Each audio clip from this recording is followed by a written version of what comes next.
Mag-isa ako ng sardinas na may ganitong dahon. Ito yung binili ng amo ko kahapon na nilinis ko.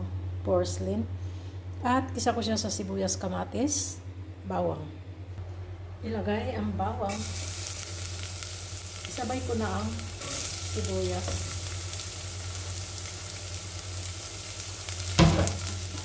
Igisa lang natin hanggang sa ma-brown. Ilagay natin ang kamatis.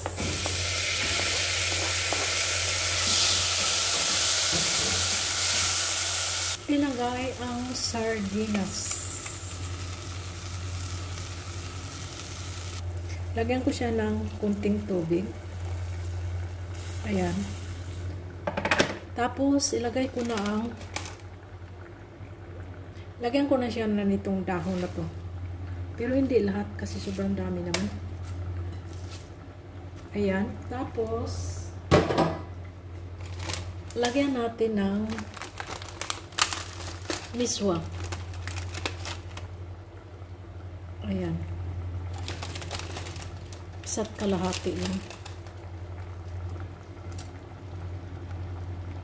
Lagyan ng paminta. Kunting asin. Dagdagan ko ulit siya ng tubig kasi parang kukulangin yung tubig. Dagdagan natin kunting dahon kasi kumunti man. Parang alubati rin palang lasa nito, guys. Masarap din naman siya. At saka maraming benefits daw to. Kaya gustong gusto kainin to ng mga amo ko. Ilagay ko na kaya lahat. Ilagay ko na. Luto na, guys, ang ating sardinas na may miswa at may ito yung dahon-dahon. Parang alugbati lang din pala siya.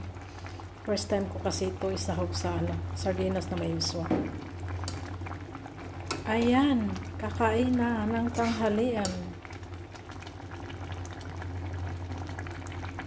Ayan na, thank you for watching. Bye-bye. Ingat ang lahat. Bye-bye.